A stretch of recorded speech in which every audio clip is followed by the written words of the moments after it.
Bismillahirrahmanirrahim. Alhamdulillahi rabbil alamin. Wa bihi nasta'inu ala umurid dunya waddin. Wassalatu wassalamu ala asyrafil mursalin wa imamil muttaqin Sayyidina Muhammadin wa ala alihi wa sahbihi ajma'in. Amma ba'du. Apa kabar bapak-bapak, ibu-ibu, sehat? Baik. Karena kita temanya tematik, terus ada yang nanya sama saya, Pak, apa hukumnya mengeraskan suara zikir setelah sholat? Maksud saya karena yang nanya ini pemirsa saya di YouTube, sekalian jadi konten aja ya. Mumpung YouTube saya itu lagi banyak penontonnya sekarang ini. Alhamdulillahirabbil alamin. Jadi viewersnya lagi bagus ini sekarang, lagi banyak penontonnya. Karena gara-gara saya tadi pagi posting yang Allahumma ajirni minan nar, lalu ada yang tanya apa hukumnya menjaharkan suara zikir setelah salat fardu 5 waktu. Jadi terhadap pertanyaan ini, hukum mengeraskan atau menjaharkan, mengangkat suara ketika berzikir usai salat fardu 5 waktu hukumnya sunnah. Jadi hukumnya itu sunnah, enggak wajib. Tapi bahkan Syekhul Islam Ibnu Taimiyah rahimahullah pernah menyampaikan bahwasanya ada sunnah-sunnah yang biasa dikerjakan di Masjidil Haram maupun Masjid Nabawi yang populer di masa dulu tapi tidak populer lagi di masa sekarang, yang biasa dikerjakan di masa awal tapi tidak lagi dikerjakan di zaman sekarang. Apa itu? Di antaranya menjaharkan suara zikir setelah sholat fardu 5 waktu. Kendati pun ini jelas, yang mau jahar silahkan, yang mau zikirnya masing-masing juga silahkan, tidak ada yang salah, benar semua. Terkait dengan perkara ini diriwayatkan hadis dari Abdullah bin Abbas radhiyallahu an. Beliau berkata, anna raf'a sauti bidzikri hina yang sarifun nasu minal maktubah kana ana ahdin nabi sallallahu alaihi wasallam. Anna raf'a saut, sesungguhnya mengangkat suara, mengeraskan suara, bidzikri, ketika berzikir, hina yang sarifun nasu minal maktubah, ketika orang-orang selesai dari mengerjakan salat fardu 5 waktu, kana ana ahdin nabiyyi sallallahu alaihi wasallam, ini sudah dikerjakan. Ala ahdi di situ menunjukkan, Pak, sudah ditradisikan. Ala ahdi sini menunjukkan sudah dibiasakan pada zaman Nabi sallallahu alaihi wasallam. Ini hadisnya hadis sahih, tercantum dalam kitab Sahih Al-Bukhari nomor hadis 841, dan tercantum dalam kitab Sahih Muslim nomor hadis 583. Sahih muttafaqun alaih.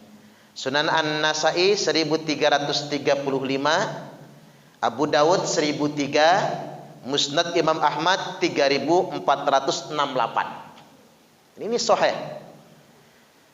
Walaupun pada prakteknya semua madhab, bahkan bukan hanya satu madhab, kadang-kadang ada yang menjaharkan, ada yang tidak menjaharkannya. Hanya saja jangan masuk ke pendapat yang membid'ahkan. Ada, kalau nggak salah itu buku karangan Utsaimin, Pak. bid'ah yang dianggap sunnah, judul bukunya itu. Nah, salah satu contoh bid'ah yang dianggap sunnah, kata dia, menjaharkan zikir setelah sholat. Bahaya itu buku, Pak. Karena buku itu melanggar hadis Nabi sebetulnya. Hadis sahih kan? Oleh Imam Nawawi disebutkan bahwasanya hadis ini merupakan dalil tentang sunnahnya mengeraskan suara ketika berzikir habis sholat. Syarah Sahih Muslim di juz yang kedua halaman 391. Kemudian Al-Hafiz Ibnu Hajar Al-Asqalani dalam kitab Syarah Sahih Al-Bukhari Fathul Bari di juz yang kedua halaman 248 menyebutkan hadis ini mengandung dalil tentang kesunahan mengeraskan suara ketika berzikir usai sholat fardu 5 waktu. Ini kalimatnya minal maktubah. Berarti semua sholat, Pak. Sholat subuh, sholat zuhur, asar, maghrib, isya. 5 waktu sholat. Karena kalimatnya sholat maktubah, bukan sholat tertentu saja. Kendati pun memang bagi yang tidak menjaharkan juga nggak apa-apa. Mungkin ada maksud mengapa tidak menjaharkan, Pak. Ya kayak di Masjidil Haram kalau menjaharkan kan kebanyakan orang. Jutaan orang sholat kan. Tapi ketika di Masjidil Haram zikir itu tidak dijaharkan bukan berarti bid'ah bagi yang mengamalkan. Kata bid'ah itu kan menyakitkan. Terus timpangnya orang sekarang itu bid'ah jadi hukum. Padahal bid'ah itu bukan bagian hukum Islam. Ya, hati-hati juga kita. Kok orang sedikit-dikit ngomong hukumnya bid'ah. Bid'ah itu bukan hukum. Jadi kadang-kadang orang nggak paham kaidah usul fiqh, Pak. Kemudian main menghukumi bid'ah saja. Baik, kemudian yang berikutnya saya dengar-dengar itu orang-orang yang membid'ahkan zikir jahra habis salat itu salah memakai dalil. Dalilnya langsung ke Quran lagi ya, Pak. Bunyinya begini, a'udzubillahi minasyaitonirrajim. Wadhkur rabbaka fi nafsika tadarruan wa khifatan wa dunal jahri minal qaul. Wadhkur rabbaka, sebutlah Rabbmu fi nafsika, pada dirimu sendiri, tadarruan, dengan merendahkan diri, wa khifatan, dan dengan penuh rasa takut, wa dunal jahri minal qaul, dan di bawah jahar. Di bawah jahar artinya tidak mengeraskan suara ketika mengucapkannya. Al-A'raf 205. Itu bahayanya kalau Quran ditafsirkan dengan terjemahan. Beresiko itu, Pak. Kalau Quran ditafsirkan dengan terjemah. Quran harus ditafsirkan oleh siapa? Ya pakar tafsirnya. Terutama ahli tafsir. Terkait dengan tafsir bil ma'thur, Al-Hafiz Ibnu Katsir menjelaskan bahwasanya ayat ini terkait dengan ketika umat Islam membaca Al-Quran, masa-masa awal Islam. Ketika umat Islam membaca Al-Quran, Nabi dan sahabat membaca Al-Quran, orang kafir yang mendengarnya lalu mencaci maki, menghina Al-Quran tersebut, menghina Allah yang mewahyukan Al-Quran tersebut. Maka turun ayat ini untuk sementara waktu mereka mensirkan bacaan Al-Quran tersebut. Coba dirujuk tafsir Ibnu Katsir juz yang ketiga halaman 392. Ini tafsir ayat ini, bukan larangan menjaharkan zikir terkait dengan membaca Al-Quran.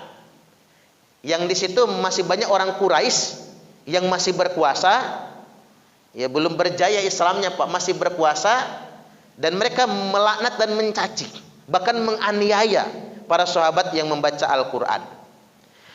Lalu kemudian ayat ini juga dikaitkan dengan kejadian. Ini kan tafsir bil ma'thur, menafsirkan Al-Quran sesuai dengan fakta keadaan ketika itu. Jadi sesuai dengan asbabun nuzulnya, menafsirkan Al-Quran dengan hadis-hadis Nabi. Diriwayatkan dari Aisyah Ummul Mukminin radhiyallahu anha, kunna ma'a Rasulillah sallallahu alaihi wasallam, sesungguhnya kami dalam suatu perjalanan bersama Rasulullah sallallahu alaihi wasallam, kemudian idza asrafna ala wadin, ketika kami sampai di sebuah lembah namanya Wad, ya, lembah Wad. Di sini dikatakan kami halalna, kami bertahlil dengan teriak la ilaha illallah, la ilaha illallah, bertahlil dengan kencang, dengan suara yang keras. Wa kabbarna, kami bertakbir Allahu akbar, Allahu akbar. Dikatakan irtafa'at aswatuna, kami mengeraskan suara kami dengan lantang, kami berteriak-teriak, kata Aisyah. Jadi sahabat itu berteriak-teriak, bersuara dengan lantang. Maka kemudian Nabi sallallahu alaihi wasallam bersabda, qalan nabiyyu sallallahu alaihi wasallam, ya ayyuhan nas irba'u ala anfusikum fa innakum la tad'una asamma wala ghaiban. Wahai manusia, jangan teriak-teriak, kata Nabi. Kalem-kalem aja. Segenap kaum muslimin, para sahabatku, jangan teriak-teriak. Kalem-kalem saja, biasa saja. Fa innakum la tad'una asamma wala ghaiban. Kalian itu tidak sedang menyebut Tuhan yang budek, kata Nabi.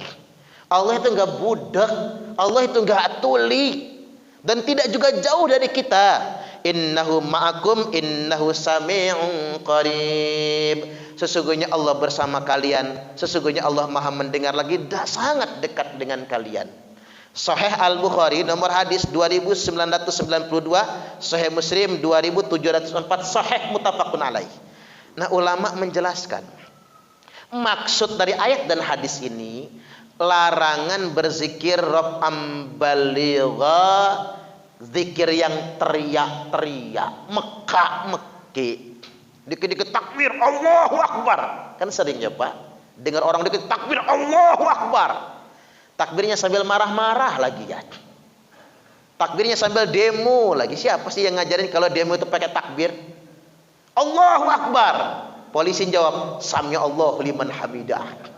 Siapa yang ngajarin Pak? Kok kalimat takbir yang untuk membesarkan Allah itu kok jadi sangar betul sekarang ini kan? Karena digunakan untuk amarah, digunakan untuk membenci orang. Nggak boleh, itu nggak pada tempatnya. Wong kita tuh Allahu Akbar, tangan kita ngadep ke kiblat loh Pak, telapak tangan, nyerah kita. Nggak ada kebesaran lain kecuali hanya kebesaran Allah. Itu gunanya kalimat takbir. Makanya harus proporsional lah mengucapkan takbir, mengucapin tahlil. Jangan berlebih-lebihan. Jadi Al-Hafiz Ibnu Katsir menjelaskan yang dilarang oleh ayat tadi, surah Al-A'raf ayat 205, dan yang termasuk hadis ini adalah mengeraskan dua suara jahron baligha, mengeraskan yang berlebih-lebihan. Ibnu Katsir di juz yang ketiga halaman 391, dan tidak terkait dengan menjaharkan zikir biasa yang biasa kita kerjakan setelah sholat, yang biasa kita kerjakan dalam tahlilan. Saya malah menegaskan Pak, orang yang melarang menjaharkan zikir waktu tahlilan, waktu setelah sholat pakai hadis dan ayat ini, berarti dia menggunakan Al-Quran dan hadis untuk hawa nafsunya, untuk menyalahkan orang lain. Padahal Al-Quran dan hadis itu tidak terkait dengan itu. Hati-hati, kita ini sering menggunakan Al-Quran sesuai dengan kepentingan. Enggak boleh. Itu yang disebut dengan mantap fasarul Quran birra'yi. Orang yang menafsiri Quran dengan ra'yu, dengan kepentingan, dengan ambisinya, dengan perspektifnya. Fal yatabawa maq'adahu minan nar. Orang kayak gini nih Pak, diperkenankan Nabi ngapling tempat tinggal sendiri di neraka nanti. Sampai segitunya nggak boleh. Ayat Al-Quran ada konteksnya. Kalau dia mau berupa hukum, hukumnya harus jelas. Nggak boleh digeneralisir. Hukum tidak bisa umum saja sifatnya, tapi dia harus jelas. Nas ini ngarahnya kemana. Harus sedemikian rupa kaidah hukum itu. Jadi nggak boleh dalil umum digunakan untuk kepentingan yang khusus. Tidak boleh. Harus dikhususkan dulu, baru dia bisa menjadi dalil. Baik, kemudian yang berikutnya saya masuk dulu ke apa sih zikir-zikir yang dianjurkan setelah sholat itu. Banyak macam ya, tergantung hafalan kita. Yang paling umum kita diamalkan di Indonesia ini, contoh misalnya membaca istighfar 3 kali. Boleh istighfar pendek, astaghfirullahalazim, boleh. Atau yang kita sering amalkan, astaghfirullahalazim alladzi la ilaha illa huwal hayyul qayyum wa atubu ilaih. Ini yang biasa kita amalkan. Terkait dengan ini ada beberapa nas dari Thauban radhiyallahu an, dia berkata, kana Rasulullah sallallahu alaihi wasallam idzan sarafa min salatihi, bahwasanya Nabi kalau selesai dari salatnya istaghfara talatan, beliau beristighfar 3 kali. Ini kalimatnya dimulai dari sami'tu terus loh Pak. Semua hadis tentang ini nih, mendengar, aku mendengar. Berarti Nabi memang mengeraskan suara berzikir habis sholatnya itu. Itulah mengapa Imam Syafi'i beralasan, mengapa Nabi dulu menjaharkan zikir habis sholat? Karena sekaligus mengajari sahabat agar ngerti kalimat-kalimat zikir itu. Makanya kata Aisyah, kami baru mengetahui kalau Nabi dan para sahabat selesai dari sholat itu terdengar suara gemuruh mereka. Bukan gemuruh bicara, tapi gemuruh berzikir. Itu kalimatnya sedemikian rupa. Hadis tentang ini Sahih Muslim 591, At-Tirmidzi 300. Pengkhususan kalimat istighfarnya dikembalikan ke sabda Nabi dari Zaid radhiyallahu an, bahwasanya Nabi sallallahu alaihi wasallam bersabda, man qala astaghfirullahal azim alladzi la ilaha illa huwal hayyul qayyum wa atubu ilaih. Nah, barang siapa yang membaca zikir ini habis salat, ghufira lahu wa in kana farra minaz zahfi, diampuni semua dosa-dosanya, walaupun dosanya itu dosa kabur dari medan tempur. Keren. Dosa apa Pak yang lebih gede kalau zaman itu, yang mengalahkan dosa kabur dari medan perang? Yang bisa mengalahkannya cuma satu, dosa syirik saja. Dosa kabur dari medan tempur. Kita lagi enak-enak perang, teman kabur Pak, nyumput duluan. Pegel banget itu. Awas gue pulang gua tegur lagi pokoknya. Kan saking keselnya kan, dosa yang dibenci Allah, dibenci Rasulullah, dan dibenci para sahabat adalah dosa kabur dari medan tempur. Pengecut, penakut.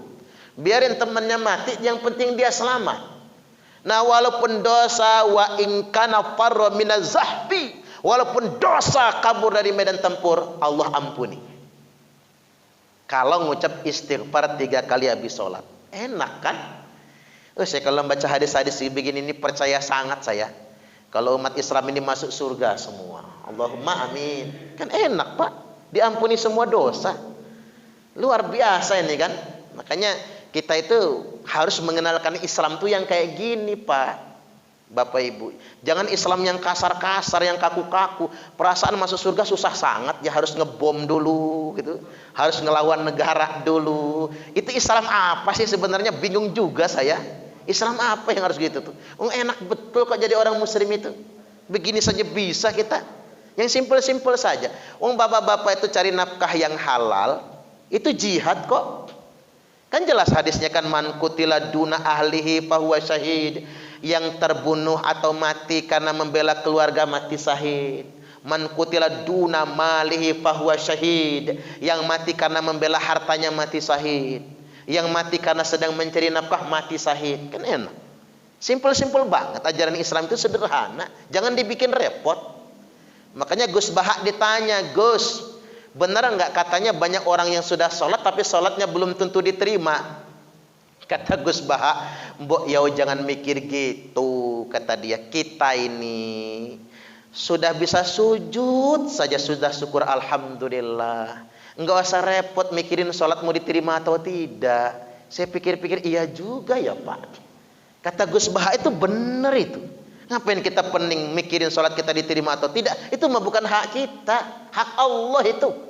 Kita tinggal bersyukur saja. Kita bisa mendengar azan, beranjak ke masjid, wudu. Ini sudah nikmat yang sungguh luar biasa ini. Anugerah dari Allah Subhanahu wa taala. Baik, hadis tentang istighfar yang ini tadi Sunan At-Tirmidzi nomor hadis 3577, Abu Daud 1517. Baik, selanjutnya Nabi juga mencontohkan zikir habis salat itu, la ilaha illallah wahdahu la syarikalah, lahul mulku wa lahul hamdu. Di sini langsung wa huwa ala kulli syai'in qadir. Walaupun di matan yang lain ada Pak. La ilaha illallah wahdahu la syarikalah lahul mulku wa lahul hamdu yuhyi wa yumitu wa huwa ala kulli syai'in qadir. Dua-duanya boleh dipakai. Hadis ini hadis sahih, nomor hadis 6473, Sahih Muslim 593. Ini saya baca ini buku tulisan saya sendiri loh Pak. Sifat sholat Nabi menurut 4 madhab. Kalau mau dikaji rutin bisa saya ulang dari awal. Dari mulai cara takbir yang beda-beda, ada yang begini, ada yang begini. Sahih semua. Jadi semua ada dalilnya. Tinggal umat Islam itu jangan saling menyalahkan saja. Jadi begitu. Baik, saya selesaikan itu tentang bab zikir ya. Sahih Al-Bukhari nomor hadis 6473 dan Sahih Muslim 593, sahih muttafaqun alaih. Nah, Nabi membacanya talata marratin, Nabi membacanya talata marat, 3 kali habis sholat. Baik, kemudian yang berikutnya Nabi juga menganjurkan membaca Allahumma ajirni minan nar. Karena ini agak langka di Bandar Lampung udah biasa Allahumma ajirni minan nar. Tapi ada daerah tertentu Pak yang nggak biasa pakai Allahumma ajirni minan nar. Ya tergantung kebiasaan. Nah, kebiasaan kita pakai ini apa dasarnya? Nah, begini, Nabi sallallahu alaihi wasallam telah bersabda, "Idzan sarafta min salatil maghrib faqul Allahumma ajirni minan nar." Apabila engkau selesai dari salat maghrib, kata Nabi, ucapkanlah Allahumma ajirni minan nar. Artinya, ya Allah, selamatkan saya dari adab api neraka. Berapa banyak ngucapinnya? Kalau di sini sab'a marrat, 7 kali. Bagusnya 7 kali Pak. Jadi sholat maghrib terutama 7 kali mengucapkannya. Fa innaka idza qulta dzalika, sesungguhnya kalau engkau mengucapkan kalimat itu, kata Nabi, di dalam sholat maghrib, thumma mitta fi lailatika, lalu engkau mati pada malam itu, maka kutibalaka jiwarum minha, ditetapkan bagimu bebas dari api neraka. Keren banget ini Pak.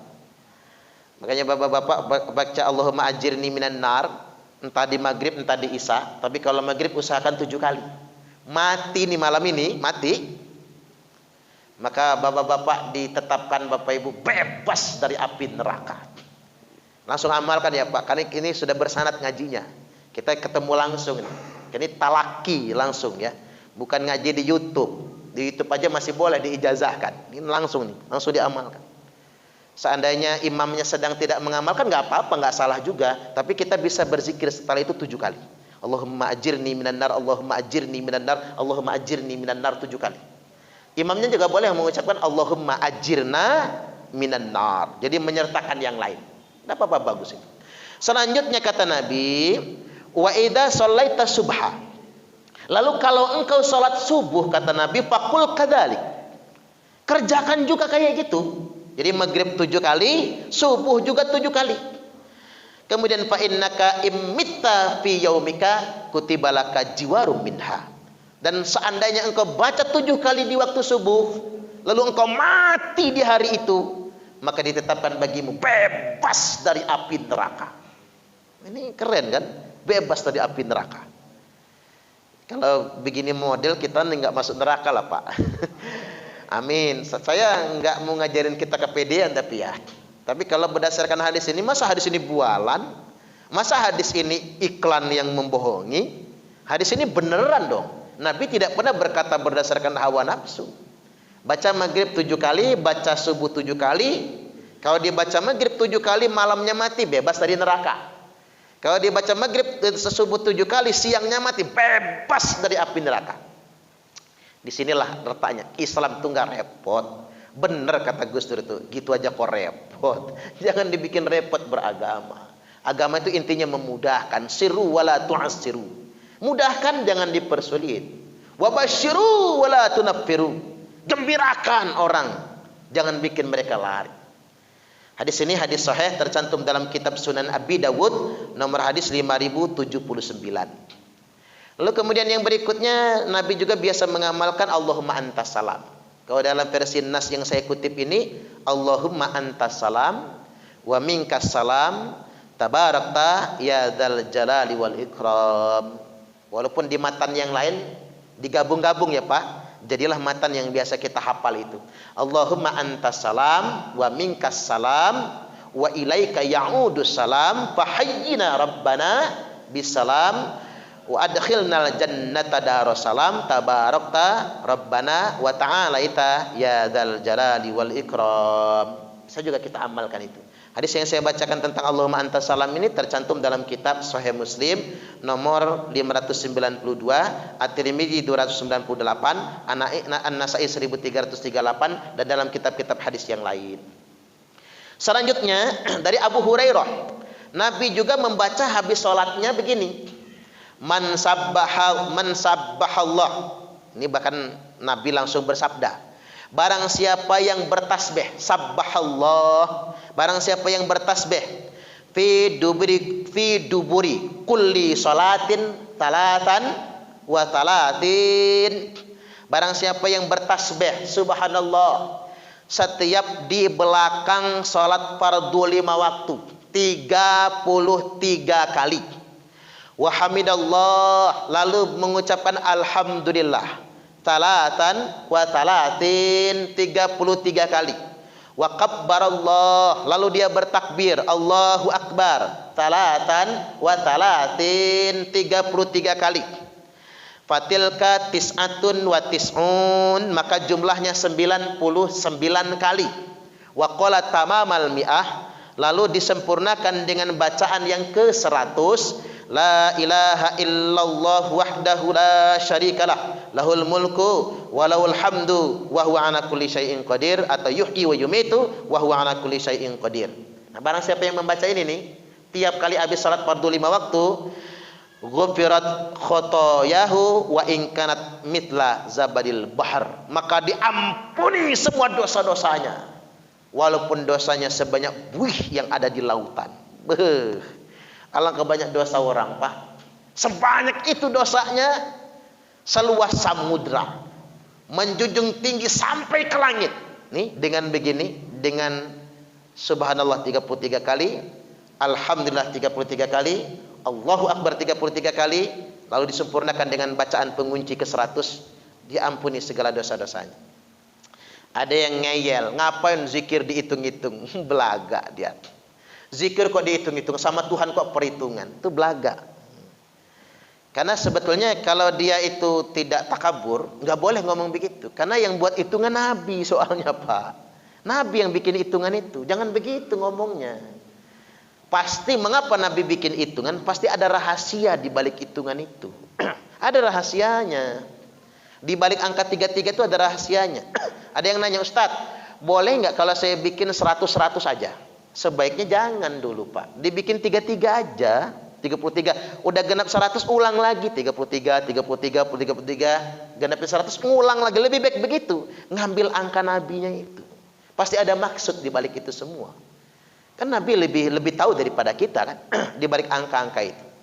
Baik, kemudian yang berikutnya, hadis ini tercantum dalam kitab Sahih Muslim nomor hadis 597, Sunan Abi Dawud 1514, Musnad Imam Ahmad 816, 8616, Muwatta Imam Malik 488.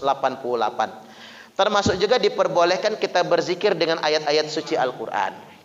Pakai ayatul kursi boleh. Kulhu 3 kali, Al-Falaq, An-Nas, Qulillahumma malikal mulki, boleh Pak. Kita zikir-zikir yang lain. Lillahi ma fis samawati, takhtim surah Al-Baqarah ya, boleh. Alif lam mim dibaca, zikir-zikir yang lain, wirid-wirid yang lainnya. Baik, kita buka sesi tanya jawab. Pertanyaannya bebas, saya persilahkan. Silakan Bapak Ibu. Basing-basing.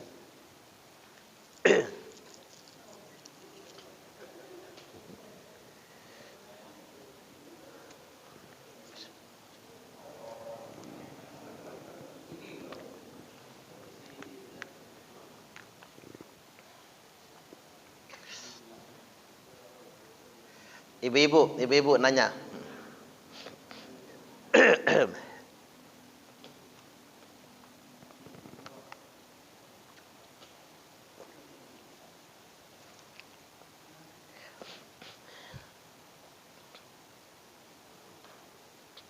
Oh, silakan. Assalamualaikum warahmatullahi wabarakatuh.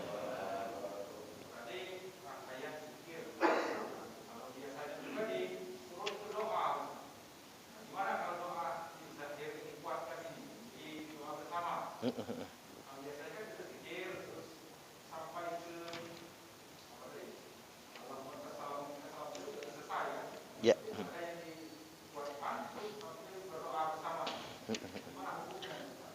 Iya. Jadi doa setelah sholat juga adalah doa yang sangat dianjurkan ya Pak. Doa setelah sholat itu saya bacakan nasnya adalah doa yang juga dianjurkan.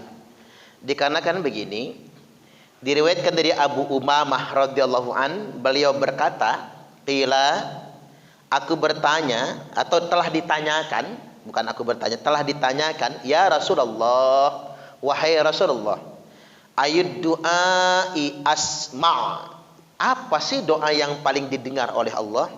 Nabi menjawab, jaufal lailil akhir, di sepertiga malam yang terakhir, waduburos sholawatil maktubat, dan di belakang sholat fardu 5 waktu. Jadi doa setelah sholat fardu 5 waktu adalah doa yang paling utama, paling didengar oleh Allah Subhanahu wa taala. Sunan At-Tirmidzi 3499, Sahih Muslim, Sahih At-Tirmidzi 2782. Ini anjuran doa setelah sholat. Walaupun Allahumma anta salam itu juga selain zikir isinya doa. Allahumma ajirni minan nar itu selain zikir isinya juga doa. Bagus-bagus saja sebagai doa juga. Nah, apa hukumnya kita berdoa secara berjamaah setelah sholat fardu 5 waktu? Ini berlaku dalil ijmal, Pak, dalil umum namanya. Dalil yang sifatnya ijmali, bersifatnya umum, mutlak. La yajtami'u mal'un fayad'u ba'duhum yu'amminu ba'duhum illa istajaba Allahu du'aahum. Tidaklah terkumpul orang-orang mukmin, ada yang berdoa di antara mereka, lalu yang lainnya mengaminkan, maka niscaya pasti akan dikabulkan doanya bagi mereka semua. Jadi ulama berkesimpulan bahwasanya doa yang dilakukan bersama-sama, ada yang berdoa lalu ada yang mengaminkan, lebih dekat untuk dikabulkan oleh Allah Subhanahu wa taala. Jadi kalau ditanyakan bolehkah doa bersama setelah sholat, jawabannya boleh. Ini boleh, ini hukum juga Pak, mubah. Doanya sunnah, doa berjamaahnya sunnah, tapi memilih waktunya setelah sholat jadi mubah dia. Nah, paham ya Pak? Sama kayak salaman Nabi sholat. Kalau ditanya apa hukumnya salaman Nabi sholat, boleh hukumnya, boleh. Karena yang ditanya waktunya salaman Nabi sholat, maka hukumnya mubah. Yang nggak boleh salaman dalam sholat, nggak boleh. Imam lagi membaca, Ustaz Solihin lagi membaca, oh ya apa kabar? Salaman dalam sholat, nggak boleh itu. Karena itu merusak sholatnya. Tapi kalau salaman setelah sholat, mubah boleh. Nah kemudian yang berikutnya, sedangkan apa hukumnya salaman itu sendiri? Hukuman bersalaman itu sendiri hukumnya sunnah. Bersalamannya sunnah. Dan apa fadilahnya? Menggugurkan dosa-dosa. Makanya kita disunahkan kalau bersalaman itu jangan cepat-cepat nariknya. Saya pernah ketemu orang kalau salaman langsung ditarik. Mungkin dia punya ilmu kali Pak, nggak mau kesedot sama kita gitu ya, makanya buru-buru ditarik. Tapi kalau salaman sama cewek, kok lama amat ya, nggak lepas-lepas salamannya itu kan. Nah itu juga nggak ngepas yang demikian. Jadi salaman itu mengapa disunahkan lama? Karena dia menggugurkan dosa-dosa. Nah, pertama dosa-dosa kita sebagai sesama manusia, dosa-dosa kecil cepat betul berguguran. Jadi hukum asal salaman itu sunnah. Namun memilih waktunya setelah sholat boleh, mubah. Jangan katakan bid'ah. Yang ngatain bid'ah itu nggak paham hukum. Bid'ah itu bukan hukum Pak. Bid'ah itu sesuatu yang memang betul-betul menyimpang dari ajaran Islam. Itu yang disebut dengan bid'ah. Salaman kan perkara sunnah, kok tiba-tiba jadi bid'ah? Sama aja orang nanya, Ustadz boleh nggak habis sholat kita langsung buka HP. Ya boleh dong. Ya nggak boleh dalam sholat buka HP itu. Buka HP boleh. Cuman sebaiknya zikir dulu, doa dulu. Ada yang nanya, boleh nggak Ustaz kita habis sholat itu makan? Ya boleh, nggak ada yang larang ini. Sah-sah saja, apalagi lapar. Udah lapar, lauknya sedikit, takut dihabisin yang lain kan. Buru-buru makan lagi, assalamualaikum, assalamualaikum, langsung makan. Ini boleh saja, nggak bid'ah. Karena ngapa? Makan bukan perkara yang hukum asalnya terlarang, tapi makan hukum asalnya adalah perkara yang mubah. Apalagi lapar jadi sunnah, kelaparan jadi wajib makannya. Yang tidak boleh makan dalam sholat, itu nggak boleh. Orang lagi sholat selilitan daging, didorong-dorong pakai lidah, dapet dia. Eman lah, ditelan, batal sholatnya, batal. Kalau makan habis sholat boleh, sama berdoa tadi. Satu sisi ada anjuran berdoa setelah sholat, karena doa itu paling didengar oleh Allah. Tapi yang ditanyakan, adakah kekhususan harus berjamaah? Ya enggak juga. Tapi kalau berjamaah boleh, karena hukum asal doa secara berjamaah sunnah hukum asalnya. Doa secara berjamaah lebih dekat untuk dikabulkan oleh Allah Ta'ala. Jadi begitu Pak. Baik, masih ada?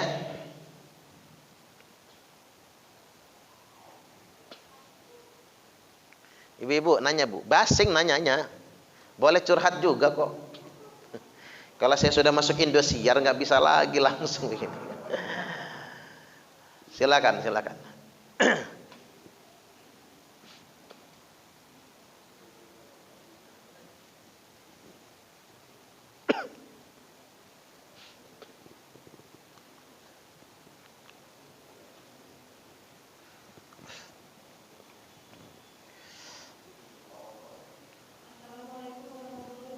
Assalamualaikum warahmatullahi wabarakatuh.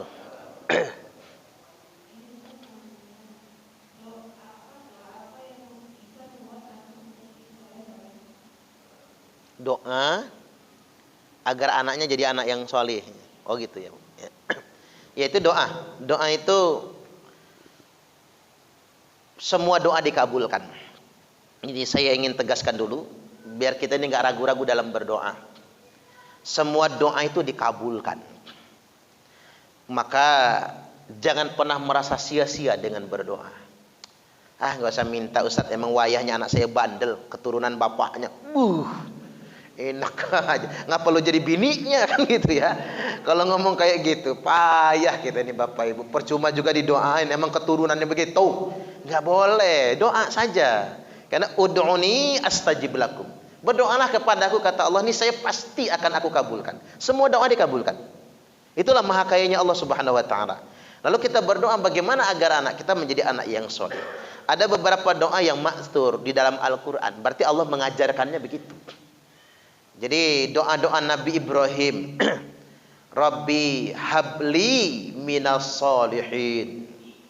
Nabi Ibrahim itu bukan cuma minta anak, tapi minta anak yang solih. Jadi walaupun kangen kita pengen punya anak, karena lama nggak punya keturunan, doanya tetap harus minta anak yang solih. Karena ada ibu-ibu lama betul nggak punya anak. Setiap ditanya orang udah anak berapa, malu dia. Akhirnya dia berdoa, ya Allah kasih saya anak nakal juga nggak apa-apa. Nah, ternyata kabul Pak, kabul. Anaknya itu nakal, nauzubillah, tato semua badannya. Mukanya itu ditato laba-laba itu loh Pak. Mukanya itu sarang laba-laba. Ibunya nangis depan saya. Kalau tahu begini Ustadz, nggak punya anak juga nggak apa-apa saya, kata dia. Capek punya anak gini modelnya. Nggak, makanya jangan sembarang doa. Jangan cuman minta anak, tapi mintalah anak yang solih. Rabbi habli minal solihin. Satu. Kemudian yang berikutnya, Nabi Ibrahim juga berdoa, Rabbi habli hukman wa alhiqni bisolihin. Sama itu, minta keturunan yang solih. Ini doa ini langsung dikabulkan kan. Makanya semua keturunan Nabi Ibrahim nasabnya itu Pak, nasab nubuah, kenabian semua. Dari jalur Nabi Ishak, nabi-nabi semua. Dari jalur Nabi Ismail jelas khotimul anbiya wal mursalin, yakni Nabiullah Muhammad sallallahu alaihi wasallam. Udah jelas itu. Dari Nabi Ismail jelas, Nabi Ishak jelas, keturunannya jadi sesuai dengan doa Nabi Ibrahim. Wa alhiqni bisolihin waj'al li lisana sidqin fil akhirin. Dan jadikanlah saya buah tutur kata yang baik bagi generasi di kemudian hari. Makanya sampai hari ini kita nyebut Nabi Ibrahim. Allahumma salli ala sayyidina Muhammad wa ala ali sayyidina Muhammad kama sallaita ala sayyidina Ibrahim wa ala ali sayyidina Ibrahim. Kemudian yang berikutnya doa yang ma'sur juga di dalam Al-Qur'an, Rabbi ja'alni muqimas sholati wa min dzurriyyati. Wahai Rabbku, jadikanlah aku orang-orang yang mendirikan salat, sedemikian pula juga seluruh anak keturunan. Jadi doa-doa yang ma'thur di dalam Al-Qur'an maupun di hadis Nabi tentang meminta anak yang soleh. Berdoalah karena semua doa itu dikabulkan. Cara Allah mengabulkan doa ada 3 macam, Bapak Ibu. 1, Allah kasih sesuai dengan permintaan. Ini 1. Allah kasih sesuai dengan permintaan. 2, atau Allah ganti dengan diselamatkan dia dari musibah yang serupa dengan permintaan itu, setara nilainya. Ngambil contoh sederhana begini. Ada orang bertahun-tahun minta rezeki biar kebeli mobil, tapi nggak kebeli. Tapi Allah kasih dia diselamatkan dari musibah yang setara dengan nilai mobil. Suatu hari hampir kelindes truk puso. Dia loncat, motornya lepek, dia selamat. Sama Pak dengan punya mobil itu. Nggak jadi dilindes truk puso dengan punya mobil, sama. Percuma juga kalau punya mobil tapi kelindes mobil sendiri juga. Atau mati. Walaupun ada ibu-ibu ngomong, Ustadz enak juga begitu. Kredit mobil atas nama suami mati langsung lunas mobilnya. Ada aja. Subhanallah. Jadi ibu-ibu doa kata saya, kalau habis lagi nyicil mobil suaminya cepat mati gitu. Biar cepat lunasnya. Jadi diselamatkan dari musibah yang setara dengan doa. Atau yang ketiga, Allah akhirkan untuk di akhirat nanti. Allah ganti dengan pahala yang senilai dengan apa yang dia minta. Makanya ngedengar begini sahabat langsung komen. Apa kata sahabat? Idan nuktir ya Rasulullah. Kalau begitu banyakin aja kita doa. Kata Nabi, Allahu Akbar. Allah maha banyak karunia-Nya. Perbanyaklah minta. Nah kalau minta yang banyak berarti Bapak Ibu doa yang banyak, doa sendirian. Pantengin sejam. Allahumma, Allahumma, Allahumma, pokoknya sejam pantengin. Tapi kalau berjamaah ya jangan dong. 1 jam begini, makmum tadinya begini, jamaah apa? Turun sampai ketiduran, sampai ada yang negor. Kata Wajib, berhenti dulu doanya, takut basi makanannya. Nanti kalau udah kenyang Wajib, baru kita doa lagi. Oh iya kata Wajib, Rabbana atina fid dunya hasanah wa fil akhirati hasanah wa qina adzabannar. Artinya kalau doa berjamaah ya jangan kelamaan juga. Kalau doa sendiri tidak apa-apa. Banyakin saja minta sama Allah karena Allah itu maha kaya. Jadi begitu. Masih ada?